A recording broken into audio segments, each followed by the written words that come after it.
한국의 어두마에 오신 것을 환영합니다.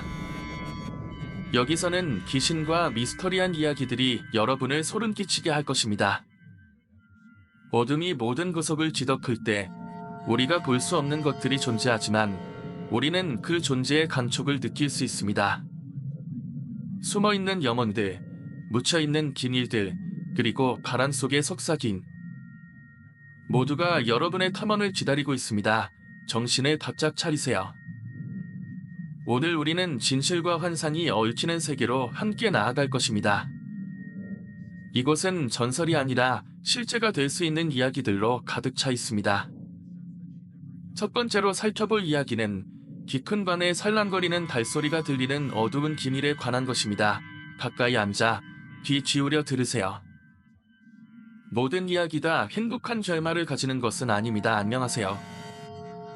저는 흔히 라디오 키디라고 불리는 모 지역 방송국의 라디오 연출자입니다. 회사에서 오랜 기간 라디오 연출 파트에서 일하면서 겪은 안타깝고 기묘한 일이 있어 이렇게 제보하게 되었습니다.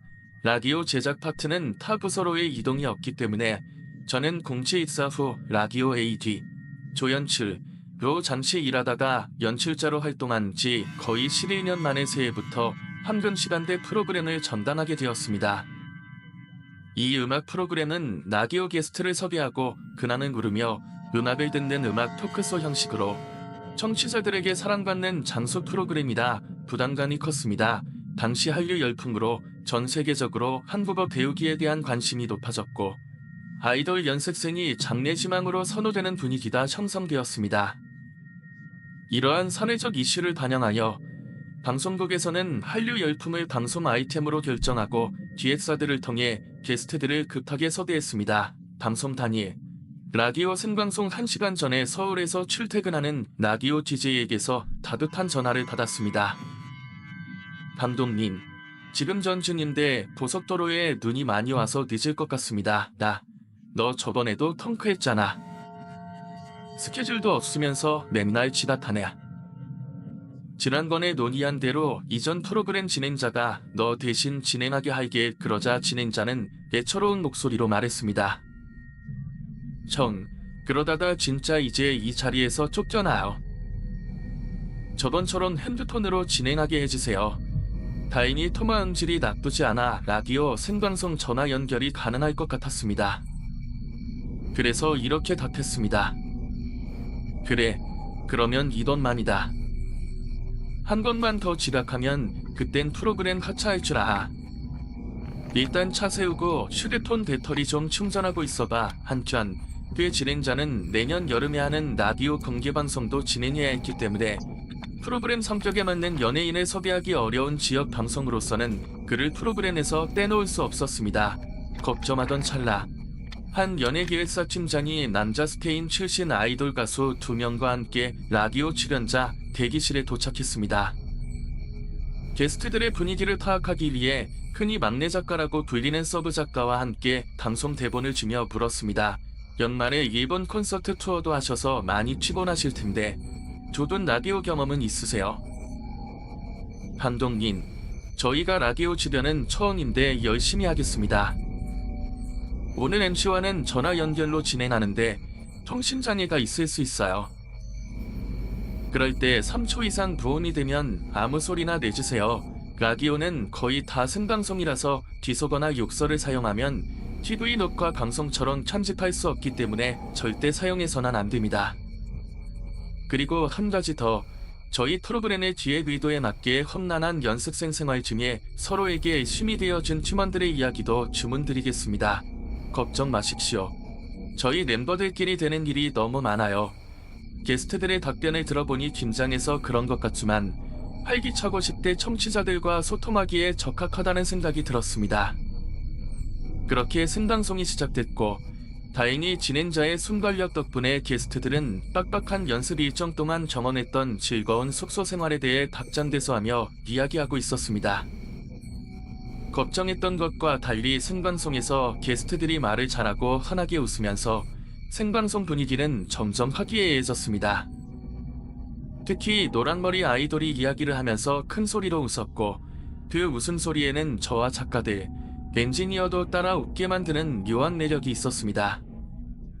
그러다 게스트들이 너무 웃기기만 한 것은 아닌가 싶었는데 아니나 다를까 실시간 채팅창에 이런 메시지가 올라왔습니다. 뒤에서 나는 스태프의 웃음소리가 들리나요? 라디오 스튜디오는 일반 녹음시와 달리 정규 프로그램을 제작하는 게이브스 뉴스 프로그램을 제작하는 기브스의 구조로 바깥 단원창과 단원문으로 구성되어 있었습니다. 도저정실과의 대화를 위해 설치된 모니터 스피커의 문제일 수도 있었습니다.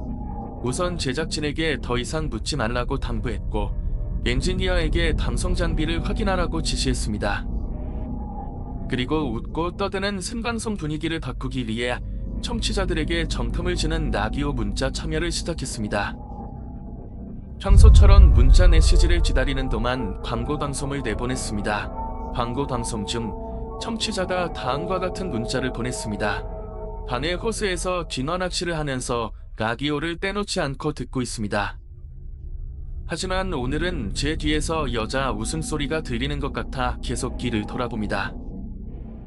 온몸에 소름이 돋았어요. 그러니까 선물 주세요. 이 문자를 듣고 스튜디오에 있던 여자들은 구조조정실에 2명뿐이었고 기구스에는 아무도 없어 불이 꺼져 있었기에 조금 기분이 묘해졌습니다. 게스트는 남자 아이돌 2명뿐이었지만 웃음소리가 청취자들에게 여자 웃음소리처럼 들릴 수 있다고 생각해 게스트들에게도 웃음을 자제해달라고 요청했습니다. 이런 가운데 메인 작가인 이원구는 청취자들이 여성 게스트도 섭외했다고 오해할 수 있으니 그 문자가 감송되지 않도록 떼놓았습니다. 하지만 토크쇼가 웃음 없이 진행됨에도 불구하고 청취자들은 실시간 채팅창에 웃음소리가 계속 들린다는 메시지를 계속해서 올렸습니다. 심지어 어떤 메시지는 이 세상 사람의 웃음소리가 아닌 것 같아 너무 무섭네요 라는 이상한 내용도 있었습니다. 라디오 주조정실에 연락해 그곳에서도 웃음소리가 들리는지 물었더니 웃음소리는 들리지 않는다는 대답이 돌아왔습니다. 그런데 퇴근길에 방송을 듣던 한 청취자는 흔히 나주 옷이 튄 아이키라고 불리는 라디오 부장님이 스튜디오로 급히 전화를 걸어 지시했습니다. 너 지금 방송 사고 치고 징계 먹고 싶어? 토크쇼는 말고 음악만 계속 틀어 영문도 모른 채 그 지시를 따르며 진기했던 프로그램 코너인 청취자 참여와 경품 당첨자 발표를 모두 취소하고 음악만 송출하며 방송을 마쳤습니다. 음악이 송출되는 동안에도 폭설로 인터넷 실시간 스트리밍에 버터링이 생겼는지 채팅창에는 여자 웃음소리가 들린다는 메시지와 함께 웃을 때 일본말 뒤섞어 쓰는 것도 다 들려요 라는 메시지가 올라왔습니다. 프로그램 송출이 종료되자마자 라디오 방송을 모니터링했는데 제작 당시 들리지 않았던 여자 웃음소리가 녹음되어 어안이 벙벙했습니다. 방송이 나간 뒤 방송국 홈페이지에는 스태프가 일본말로 요구했다는 불편사항 댓글과 방송에서 귀신 웃음소리를 들었다는 공포 체험 댓글들이 도배되었습니다. 제작진의 해명에도 불구하고 논란은 계속되었습니다. 일주일 뒤 방송통신위원회로부터 320건이 민원이 접수되었고 라디오 본부장님께서는 심한 질책을 받았습니다. 이듬해 라디오 프로그램 봉제편에서 다른 프로그램으로 탄생되었습니다. 그 사건 이후로 노란머리 아이돌은 프로그램을 종영시킬 뻔한 웃음소리를 낸 게스트로 제 기억에 남았습니다. 그리고 2년 후 평소처럼 출근 전 인터넷 뉴스를 검색하던 중 당시 음악 프로그램에 출연했던 노란머리 아이돌의 소식을 보게 되었습니다. 당시 모 방송국에서 제작한 아이돌 서바이벌 프로그램의 투표 조작 사실이 언론을 통해 알려졌고 연습생들의 양심선언으로 취해 사례가 공개되면서 시끌벅적했습니다. 기사는 다른 아이돌 멤버들의 신체기하 욕설과 상습적인 폭력으로 인해 우울증에 시달리던 노란머리 아이돌이 자택에서 극단적인 선택을 20여 차례 시도했다는 내용을 담고 있었습니다. 그 소식이 궁금해 방송국 커피 자판기 앞에서 담배를 피우던 통장을 우연히 만나 노란머리 아이돌에 대해 물어봤습니다. 놀라운 사실을 듣게 되었고 그제서야 왜 청취자들이 그 프로그램에서 그 신 웃음소리를 들었다고 했는지 알 수 있었습니다. 뉴스 기사와는 달리 노란머리 아이돌이 연습실 화장실에서 극단적인 선택을 3차례 시도했고 그때마다 로드 매니저가 발견해 응급실에 데려가 극적으로 목숨을 건졌다고 합니다. 노란머리 아이돌뿐만 아니라 다른 연습생들도 극단적인 선택을 하려고 했고, 연예기획사 대표는 더 이상의 극단적인 선택을 막기 위해 용한 무속인을 연습실로 대동했다고 합니다. 연습실에 온 무속인이 연습생과 가수 지망생들을 보고 이렇게 말했습니다. 얘는 발목에 노래하다 죽은 귀신이 걸리고, 쟤는 어깨에 춤추다 죽은 귀신이 걸렸다. 소원 성취를 못해서 죽은 귀신들이 많이 붙어있다는 이야기를 들으며, 무속인이 시키는 대로 연습생과 가수 지망생들은 모여 테마굿을 여러 번 진행했습니다. 다행히 극단적인 선택을 시도하는 일이 점점 줄어들었지만 노란머리 아이돌 학력만 증산이 호전되지 않았습니다. 결국 무속인은 고개를 저으며 이렇게 말했습니다. 앞에 있는 웃는 귀신이 안 떨어지니까 큰 무당에게 가보세요. 우는 귀신의 굳이 제일 심하니까 어떻게 떼어내야 해요. 연예기획사 실장은 여기저기 수소문한 끝에 큰돈을 들여 노란머리 아이돌과 어머니를 모시고 인천에 있는 큰 무당을 찾아갔습니다. 그런데 큰 무당이 노란머리 아이돌을 보더니 새끼 보살들을 시켜 예약 손님들을 다 내쫓고는 이렇게 말했습니다. 얘한테 바다를 건너와서 2억 천리 타격단의 원혼이 된 여자 일본 귀신이 붙어있구나. 대화를 나눈 큰 무당은 노란머리 아이돌의 등에 엎힌 귀신이 일본 여성으로 아이돌이 되기 위해 한국에 왔지만 멤버들의 텃세가 너무 심해 왕따를 당하다가 결국 극단적인 선택을 했다고 밝혔습니다. 저승에 가지 못하고 귀신이 되자 자신의 목숨은 자기 것이라고 주장하며 노란머리 아이돌의 등에 올라탔고 다른 처녀 귀신들에 밀려 절대 내려오지 않는다고 했습니다. 그 무당은 어머니와 실장에게 이렇게 물었습니다. 양심장도는 못 받은 새 귀신, 팔자가 그런 귀신을 달래서 제 발로 떨어지게 하는 건 어떻겠습니다. 무당의 말을 들은 어머니가 그러려고 하자 시장은 반대하며 어머니를 설득했습니다. 아이도 캔 서비스이기 때문에 팬들을 위해 힘들어도 아닌 듯하고 거짓말해야 되는 직업입니다. 멤버들이 얘를 왕따시킨 걸 팬들이 알면 얼마나 걱정하겠어요. 좋은 게 좋은 거라고 하잖아요. 그냥 구슬에서 빨리 귀신을 떼어내시죠. 결국 큰 무당에게 웃돈을 얹어주고 2차례 구슬했습니다. 이제 마지막 한 차례가 남아있는 상황이었죠. 그런데 마지막 굿에도 소용없을 것 같았는지 무당은 양심선언에서 귀신을 달래줄 것을 시켰습니다. 그리고 나서 귀신이 떨어졌는지 노란머리 아이돌은 요즘 참 마음이 천하다고 전해 들었습니다.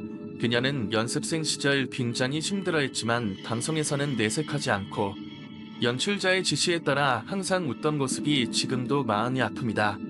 지금 우리나라의 많은 젊은 영혼들이 연습생과 같은 정쟁 사회에 내몰리고 있고 취업과 결혼, 육아에 대해 걱정하며 미래에 대해 절망하고 있습니다.